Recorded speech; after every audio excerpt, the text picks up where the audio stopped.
ثانی انٹرنیشنل حج عمرہ tours and travels. حج عمرہ جانے کے خواہش مند حضرات اسکرین پر دیے گئے نمبرز پر کال کریں۔ بسم اللہ الرحمن الرحیم۔ الحمدللہ، آواز ٹھیک کرو۔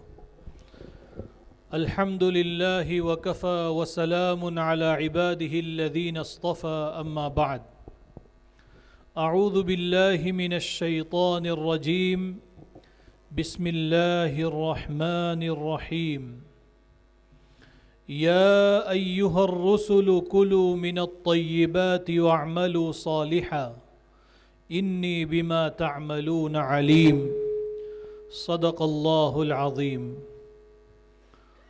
وقال رسول اللہ صلی اللہ علیہ وسلم: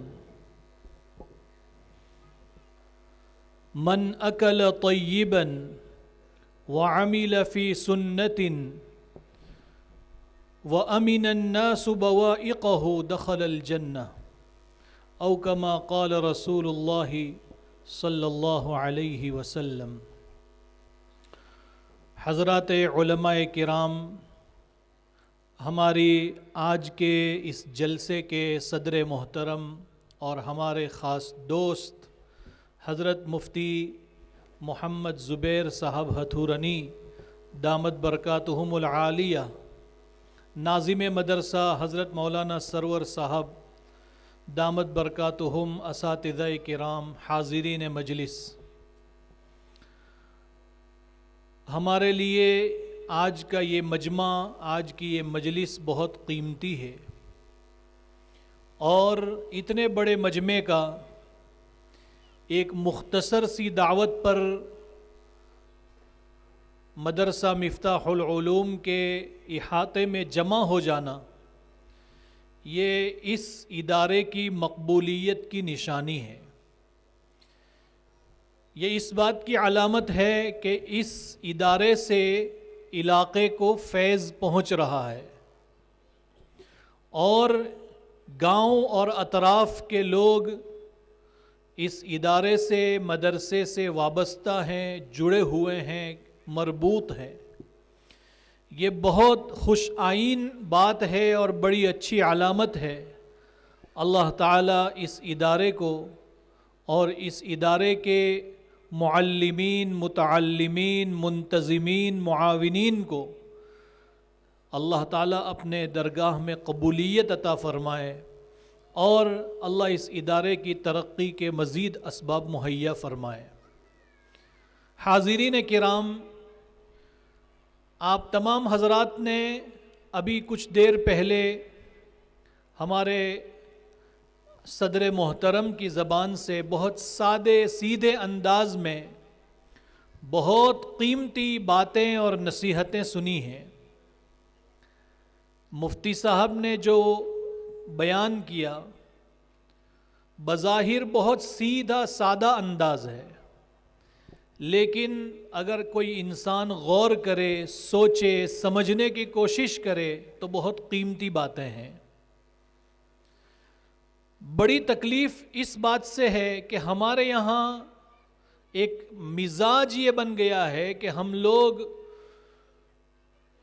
ایسے بیان کرنے والوں کو پسند کرتے ہیں جو بہت شاندار، جاندار، شعلہ بیان خطیب ہوتے ہیں، مجمع کو گرمانے والے، بھلے اس کی بات سر کے اوپر سے جا رہی ہو، لیکن جو بہت زور زور سے تقریر کرے، اچھا گائے، اچھی تلاوت کرے، تو اس کے بیان کے لیے لوگ جو ہے جوق در جوق اور بھیڑ جمع ہو کر کے لوگ جمع ہو جاتے ہیں اور واہ واہ کرتے ہیں، تھوڑی دیر کے لیے پھر چلے جاتے ہیں۔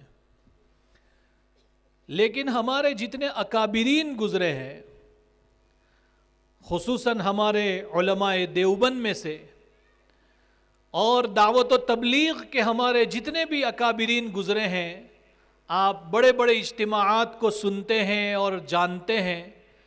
آپ نے دیکھا ہوگا کہ بڑے سے بڑے عالم حضرت جی، ان کے بات کرنے کا انداز کیسا ہوتا ہے؟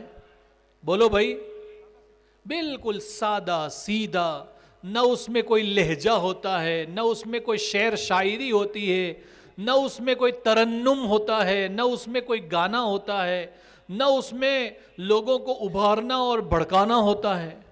بس اللہ رسول کی بات بہت سادے انداز میں، بہت نرم لہجے میں، ایک سمپل سی طریقے سے جو ہے لوگوں کے سامنے پیش کی جاتی ہے.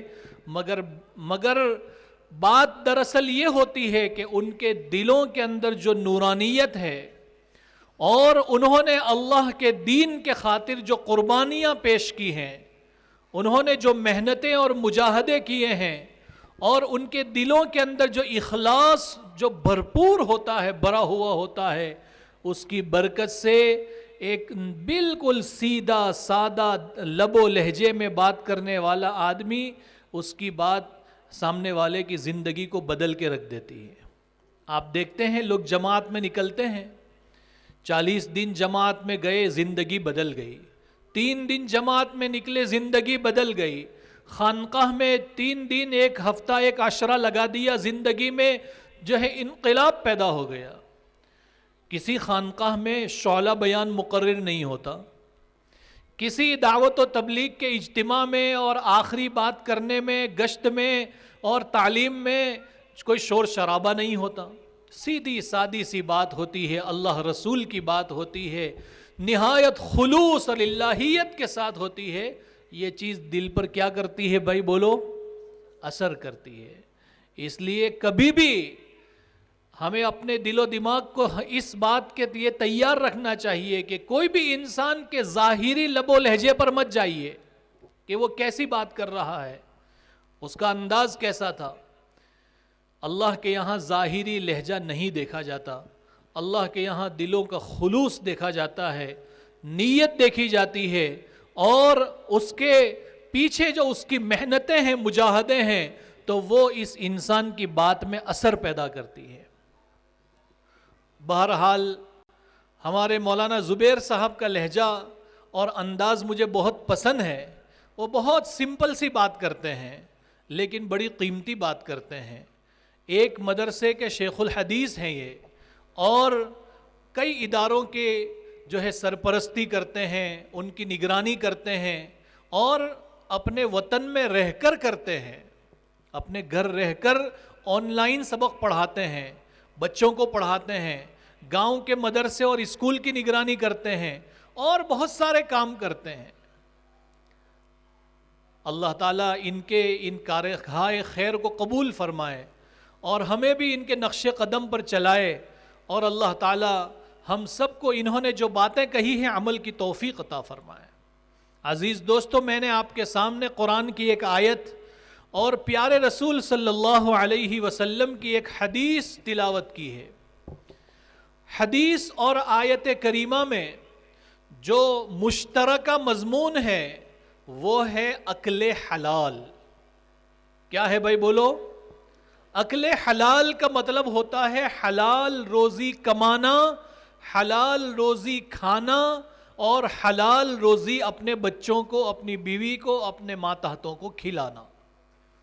یہ ہے اکل حلال کا مطلب. ایک زمانہ تھا کہ لوگ بڑی محنتوں اور مشقتوں سے چند روپے کماتے تھے، بہت محنت کرتے تھے، کھیتوں میں جاتے تھے، مزدوری کرتے تھے، حمالی کرتے تھے، اور پتہ نہیں کیا کیا مزدوری کرتے تھے اور مشقتیں اٹھاتے تھے.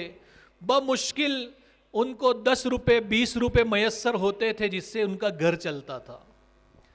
آج زمانہ اتنا اپ گریڈ ہو گیا اور اتنا آگے بڑھ گیا کہ اب انسان تھوڑا بہت چالاکی کر لیتا ہے تو بغیر محنت کے ہزاروں نہیں لاکھوں کما لیتا ہے. محنت نہیں کرنی پڑتی. کیا کرنی پڑتی ہے بولو بھائی؟ چالاکی، مکاری، عیاری، اور اپنے اندر جو اللہ نے صلاحیت دی ہے، ہوشیاری دی ہے، اس ہوشیاری کا غلط استعمال کرنا پڑتا ہے تو انسان منٹوں کے اندر لاکھوں کما لیتا ہے. اس کو معلوم ہے کہ محنت کروں گا، صحیح راستے سے جاؤں گا تو محنت زیادہ لگے گی، مشقت زیادہ برداشت کرنی پڑے گی، اور روزی روٹی مختصر اور تھوڑی سی ملے گی جس سے گھر چل جاوے یا اس میں بھی ناکافی ہو. اور اس کو یہ بھی معلوم ہے کہ اگر میں نے تھوڑی ہوشیاری کر لی, تھوڑے ہاتھ صاف کر لیے اور اپنی مکاری کا استعمال کر لیا اور اپنی ذہانت کا استعمال کر لیا اور تھوڑی چالاکی سے پیش آ گیا, تو دنوں میں نہیں بلکہ چند گھنٹوں میں لکھپتی بھی بن سکتا ہوں. آپ دیکھیے آج کل جو ہمارے موبائل پر فون لگاتے ہیں تو کیسٹ بجتی ہے. کیا کیسٹ بج رہی ہے بولو بھائی, ارے بولو والوج والے. جیسے ایک زمانے میں کورونا کی کیسٹ بجتی تھی, سائبر کرائم کی کیسٹ بجتی ہے آج کل. آج سے 4 سال پہلے کسی کو بھی فون لگاؤ تو کورونا کی کیسٹ بجتی تھی. امیتابھ بچن آ جاتے تھے اور وہ کورونا کی کیسٹ سناتے تھے. سب پریشان تھے کہ کب تک سنتے رہیں گے. آج چالاکی اور مکاری لوگوں میں اتنی بڑھ گئی ہے کہ تھوڑا بہت پڑھ لکھ لیا, اب وہ انسان سوچتا ہے کہ محنت کائی کو کرنے کی, تھوڑا لیپ ٹاپ لے لو اچھا سا, موبائل کا اور انٹرنیٹ کا ایسا استعمال سیکھ لو اور لوگوں کو بلیک میل کرو اور سائبر کرائم کرو. کسی کا واٹس ایپ ہیک کر لو, کسی کا فیس بک ہیک کر لو, کسی کا گوگل اکاؤنٹ ہیک کر لو. اور یہ واردات آج کل بکثرت ہوتی جا رہی ہے, جس کی وجہ سے گورنمنٹ نے یہ کیسٹ بجائی ہے کہ اگر ایسا کچھ ہو رہا ہے تو اس نمبر پہ کانٹیکٹ کریں. اگر ایسا کسی کا فون آتا ہے آپ کے اکاؤنٹ کی ڈیٹیل مانگتا ہے تو ہرگز نہ دیں. یہ گورنمنٹ ہم کو تلقین کر رہی ہے کہ ہوشیار بنو. لوگ چالاک بن کر کے تمہارے جیب کتر رہے ہیں گھر میں بیٹھے بیٹھے. ایک زمانے میں جیب کترے کہاں ہوتے تھے؟ ریلوے اسٹیشنوں کے اوپر ہوتے تھے, ٹرینوں میں ہوتے تھے, بازاروں میں ہوتے تھے.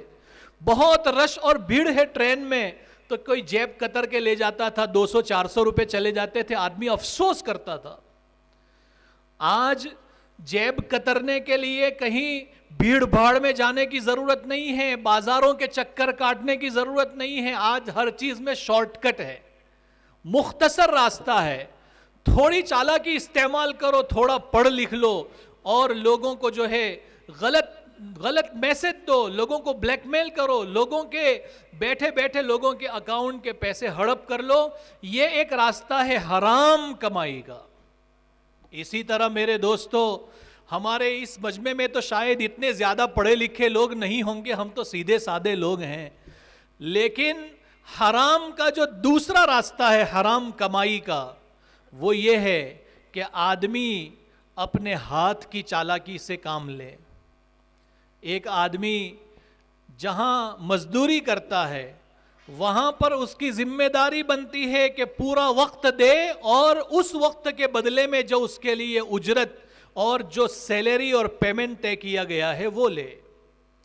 یہ نہیں کہ صبح 8 بجے جا کر حاضری لگا دیا اور جب چھٹی ہونے والی تھی 1 گھنٹے پہلے جا کر حاضری دے دیا اور پیسہ لے لیا, پورے مہینے کی تنخواہ لے لیا, کام کچھ نہیں کیا. جس طرح جیب کترنا حرام ہے, جس طرح دارو اور شراب پینا حرام ہے, جس طرح جوا کھیلنا حرام ہے, اسی طرح اپنی چالاکیوں کے ذریعے سے پوری تنخواہیں لے لینا اور کام نہ کرنا یہ بھی حرام ہے. آج کل بہت سارے ہمارے مسلمان یہ ایک نئے راستے پر چل رہے ہیں کہ وہ سود, بیاج اور انٹریسٹ کے اندر مبتلا ہو چکے ہیں. ابھی ہمارے مولانا نے اس کی طرف اشارہ کیا تھا کہ مختلف اسکیمیں ہیں, سودی اسکیمیں, کہ جس میں آپ کو مختصر سا, چھوٹا سا, میڈیم سائز کا قرض دیا جاتا ہے, لون دیا جاتا ہے. کہتے ہیں کہ بھائی آپ کو موبائل خریدنا ہے تو آپ ادھر ادھر کائی کو لوگوں کے پاس بھیک مانگتے ہو, ہم آپ کو لون دیتے ہیں 20,000 روپے کی, آپ ہفتے کر کے بھر دئیو. آدمی خوش ہو جاتا ہے کہ یار خواہ اس کے سامنے میں ہاتھ پھیلاؤں گا, اس سے اچھا یہ ہے کہ 20,000 روپے یہ فلاں کمپنی والا آدمی گھر پہ آ کر لون دے رہا ہے تو کیوں نہ اس کے پاس سے لے لوں. اب 20,000 روپے کا لون لیا تھا, اب اس کو سود بڑھا کر کے 22, 23, 24, 25,000 روپے بھرنا ہے. ہر مہینے اس کو 2,000 روپے کا ہفتہ مثلاً بھرنا ہے. اب اگر وہ آدمی 1 ہفتہ چوک گیا تو اس 1 ہفتے کے چوکنے پر مزید وہ ہفتہ بھی اس کو بھرنا پڑے گا, اور اس کا جو انٹریسٹ تھا اس انٹریسٹ پر, اس بیاج پر اور بیاج بھی اس کو بھرنا پڑے گا. اب ایک موبائل لینے کے لیے گھر کی عورت نے، گھر کے مرد نے جو ہے لون لیا، قرضہ لیا، اب اس کی بھرپائی کرنا مشکل ہو رہا ہے. بیچارہ میاں GIDC میں MIDC میں جا کر مشکل سے 15-12 ہزار روپے کما کے لا رہا ہے. اس میں سے 2,000 روپے وہ لون والے کو ہر مہینے دینا ہے، 3,000 روپے مکان کا کمرے کا کرایہ دینا ہے، گھر میں بیوی بچے ہیں، تیل کا ڈبہ لانا ہے، چاول لانا ہے، دال لانا ہے، پیسہ بچتا نہیں ہے. اب کہیں نہ کہیں ایسا ہونے والا ہے کہ اس مہینے میں آپ ہفتہ نہیں بھر سکے تو اس کے اوپر سود چڑھے گا، اور اس ہفتے کا جو سود تھا اس پر بھی سود چڑھے گا، اور آپ اس کے اندر پھنستے ہی پھنستے چلے جائیں گے، اور آپ کے لیے اس سے نکلنے کا کوئی راستہ نہیں ہوگا. اس میں ایک تو حرام خوری، حرام کاری، ناجائز مال کا استعمال کرنے کا گناہ لازم آیا، اور اس کے ساتھ ساتھ اگر اس لون کو لینے والی ہماری گھر کی خواتین ہیں تو اب ان کی عزتیں اور عصمتیں بھی اس 20,000 روپے کے لون کے خاطر داؤں پہ لگ جاتی ہے. یہ روزمرہ کی کہانی ہے جو آپ مجھ سے زیادہ اچھی طرح جانتے ہیں. تو میرے بھائیوں، اپنی ضرورتوں کو مختصر کیجئے. دیکھا دیکھی لوگوں کو، ایک دوسرے کو دیکھ کر اپنی ضرورتیں مت بڑھائیے. آج کل جو ہے شو کا زمانہ ہے. آپ موبائل کے کسی بھی ایپلیکیشن کو آپ کھول کر کے دیکھ لیجئے، انسٹاگرام سے لے کر فیس بک سے لے کر یوٹیوب سے لے کر ٹک ٹاک سے لے کر کوئی بھی دیکھ لیجئے، اس میں اس آدمی کو زیادہ فالوورز ہوتے ہیں جو زیادہ شو بازی کرتا ہے. ارے ایسا ہی ہے کہ نہیں ہے؟ لوگ اپنے فالوورز بڑھانے کے لیے، اپنے سبسکرائبر بڑھانے کے لیے ہمارے مسلمان ایمان سے ہاتھ دھو رہے ہیں، ہماری خواتین پردے سے ہاتھ دھو رہی ہیں، اپنے آپ کو بے پردہ ہو کر پیش کر رہی ہیں، صرف اس غرض سے کہ مجھے فالو کرنے والوں کی تعداد 1 لاکھ ہو جائے. 1 لاکھ ہے تو 2 لاکھ ہو جاوے، اس لیے کہ اس کو اس سے انکم ہے، پیسہ کمانا ہے. اور ہمارا مسلمان مرد اور عورت یہ انہی بے حیائیوں کو دیکھ دیکھ کر یہ سوچتا ہے کہ یار زندگی تو اس کی ہے، لائف تو اس کی ہے، یہ کیا اتنے چھوٹے سے کمرے میں 25 سال سے میں رہ رہا ہوں، اتنی محنت مزدوری کرتا ہوں، کبھی ترقی ہی نہیں ہو رہی ہے. بیچارہ خود بخود اندر سے پریشان ہوتا ہے، بول تو نہیں سکتا بیوی کے سامنے، ورنہ وہ تو سر پہ چڑھ جائے گی کہ میں تو 25 سال سے بولتی ہوں کہ نکلو یہاں سے، کچھ اور کرو. اور مستورات جو فلمیں دیکھتی ہے، جو سیریلیں دیکھتی ہے، اور انسٹاگرام کی جو ریل دیکھتی ہیں، ان کو دیکھ دیکھ کر ان کے دلوں کے اندر اللہ کی نعمتیں جو اللہ نے دے رکھی ہے اس کی ناقدری پیدا ہوتی ہے، اور وہ عورتیں اپنی موجودہ نعمتوں کی ناقدری کرتے ہوئے مزید مطالبے اور تقاضے اپنے شوہروں کے سامنے رکھتی ہے کہ ہمیں یہ بھی ہونا، یہ بھی ہونا، یہ بھی ہونا. اب وہ بیچارہ کیا کیا کرے گا ایک آدمی؟ پھر انسان غلط راستے کی طرف چلتا ہے.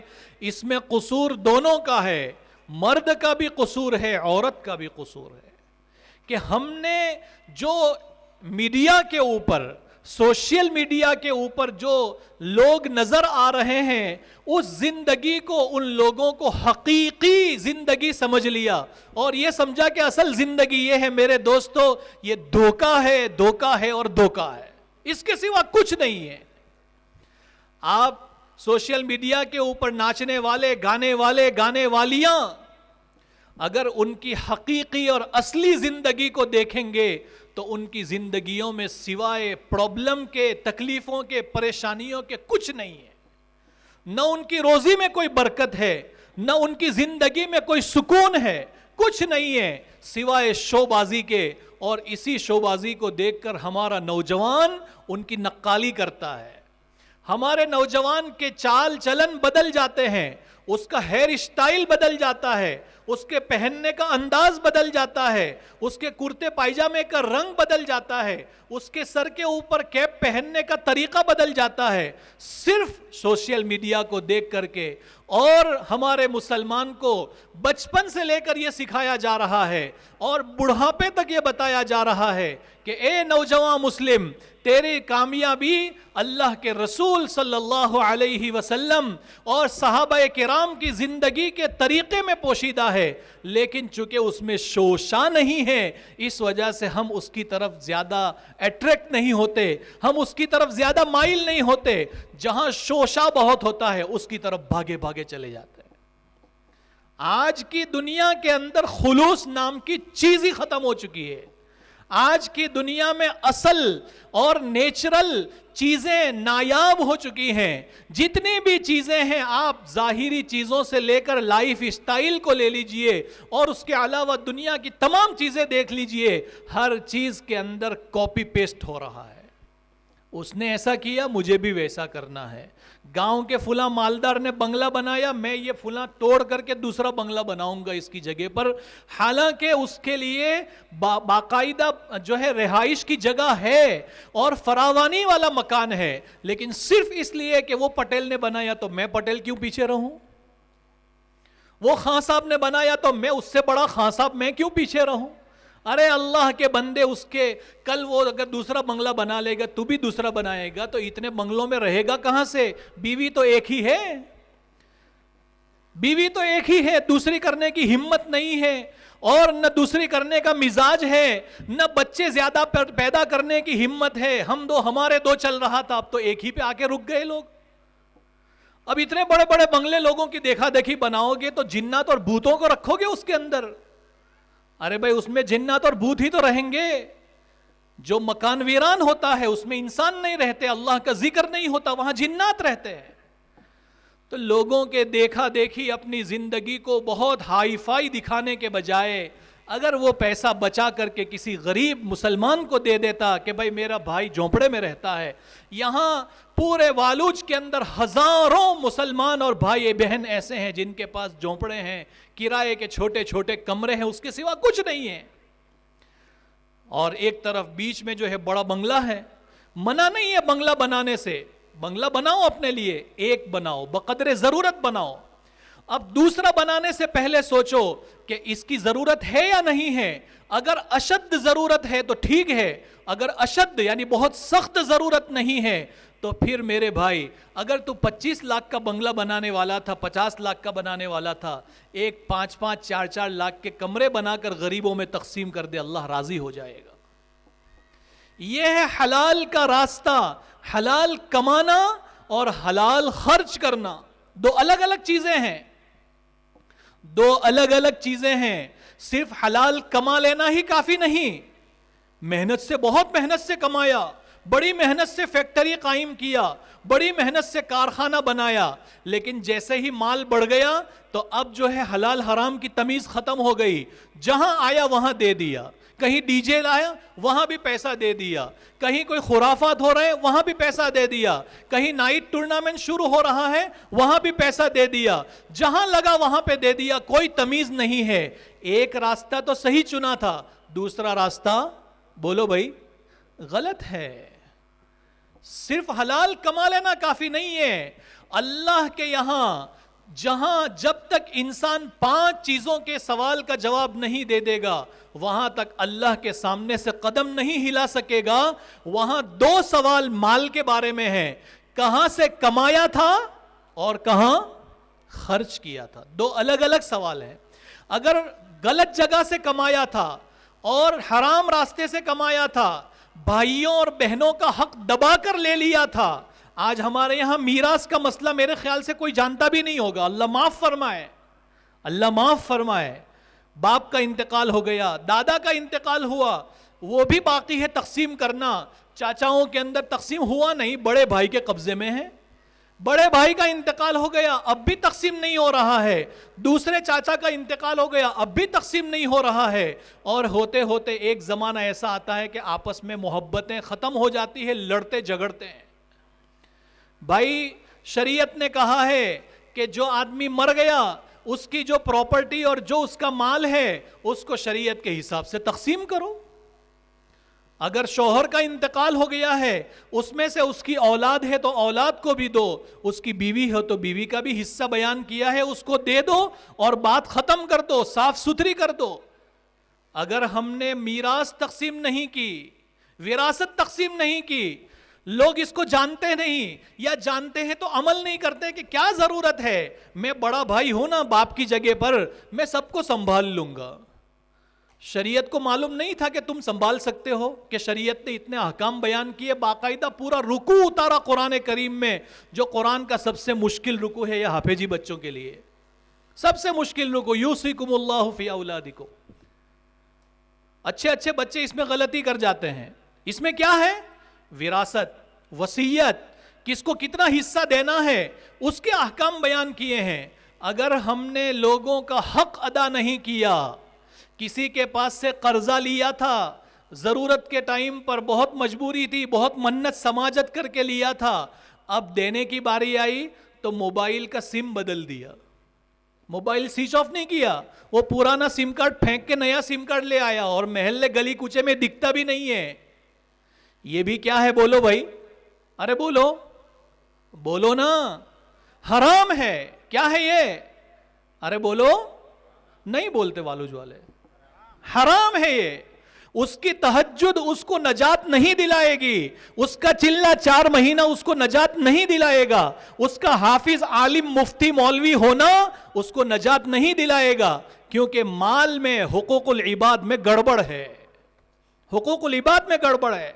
حرام کمانا, حرام طریقے سے حاصل کرنا یہ بہت بڑا گناہ کبیرہ ہے. اللہ اس سے ہم سب کی حفاظت فرمائے. میرے دوستو, اپنی آمدنی پاک صاف رکھو, تھوڑا کماؤ, بقدر ضرورت کماؤ, لیکن حلال اور پاکیزہ کماؤ.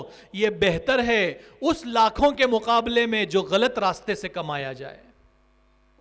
لوگ بہنوں کا حصہ نہیں دیتے, چھوٹے بھائیوں کا حصہ نہیں دیتے, اڑوس پڑوس کے پلاٹ کے اندر جو ہے گھس جاتے ہیں, 1-1 2-2 فٹ قبضہ کر لیتے ہیں.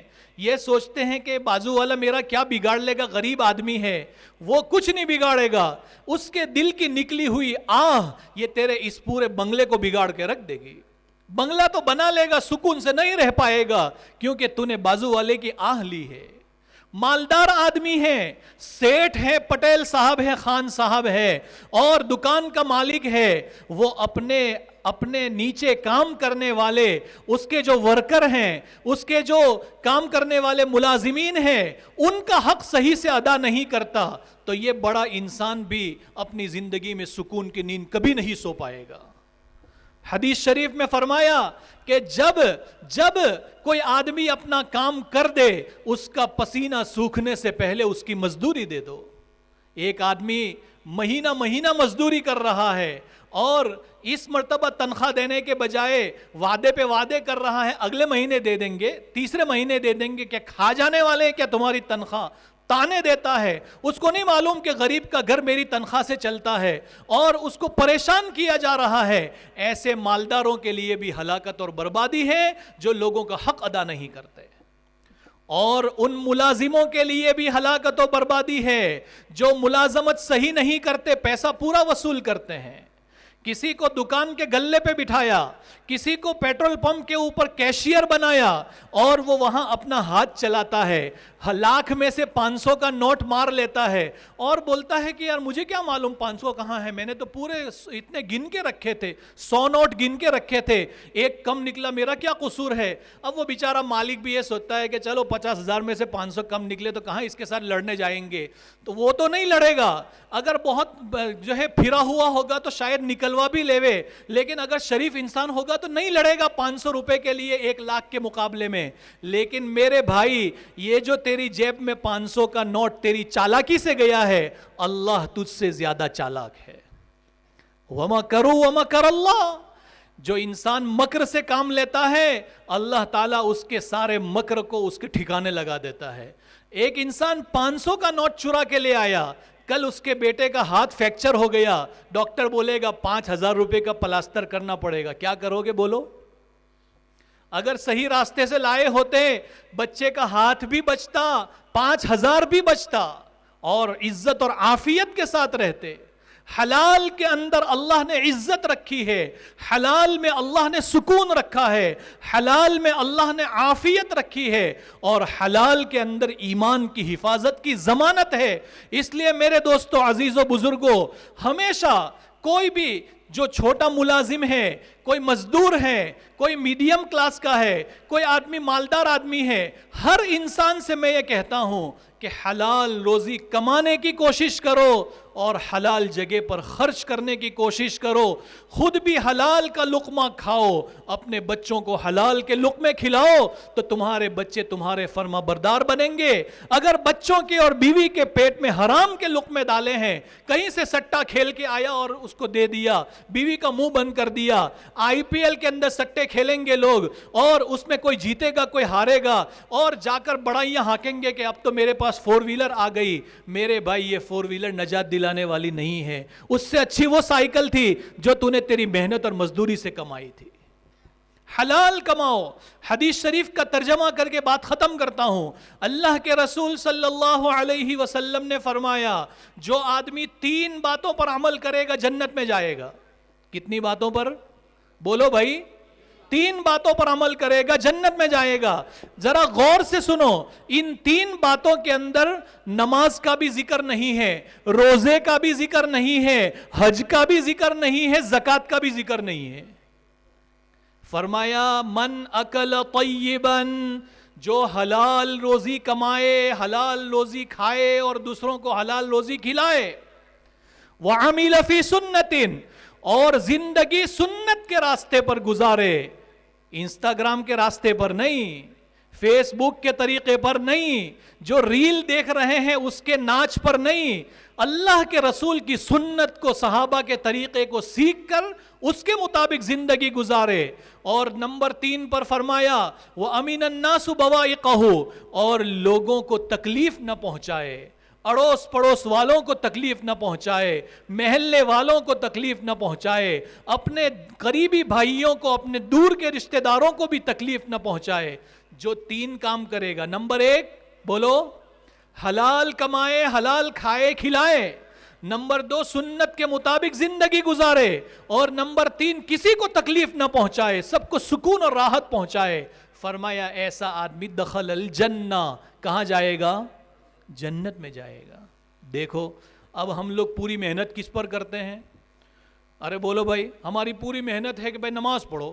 منع نہیں ہے، نماز دین کا ستون ہے، اسلام کا رکن رکین ہے، لیکن نماز کے ساتھ ساتھ اگر عقل حلال نہیں ہے، حلال راستے سے کمانا نہیں ہے، نماز تو بہت پہلی صف میں پڑھتا ہے، لیکن چالاکی کھیلتا ہے، غلط راستے سے پیسہ کماتا ہے، لوگوں کا حق دباتا ہے اور لوگوں کو تکلیف پہنچاتا ہے، کیا اس کی نماز اس کو جنت میں لے جائے گی؟ بولو بھائی۔ حدیث میں تو یہاں تک فرمایا، اللہ تعالیٰ جب تک صاحب حق کا حق نہیں دلوائیں گے وہاں تک کوئی آدمی جنت میں نہیں جائے گا۔ حتی یقاد، فرمایا یہاں تک کہ سینگ والی بکری کو، بغیر سینگ والی بکری کو سینگ والی بکری سے اس کا حق دلوایا جائے گا۔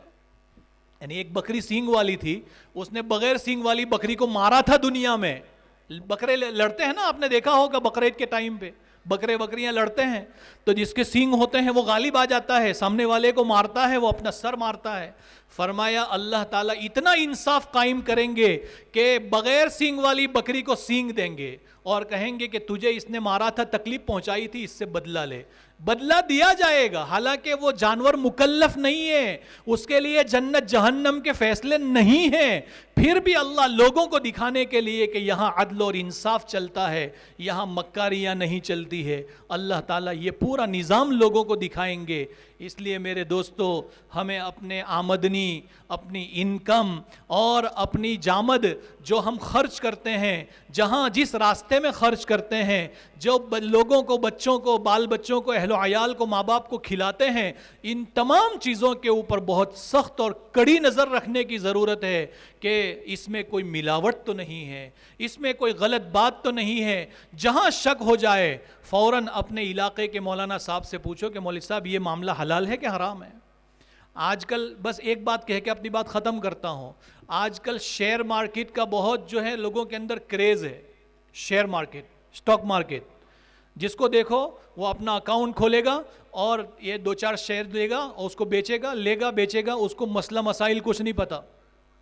اس کو کچھ نہیں پتا کہ کتنے دنوں کے بعد وہ مالک بنتا ہے، مالک بننے سے پہلے بیچنا جائز ہے کہ نہیں ہے. اس کو نہیں معلوم کہ کون کون سی کمپنیوں کے شیئر خریدنا یہ جائز ہے اور کون کون سی کمپنیوں کے اندر حلال کاروبار نہیں ہوتا، حرام ہوتا ہے. اس کو خریدنے کی اجازت ہی نہیں ہے.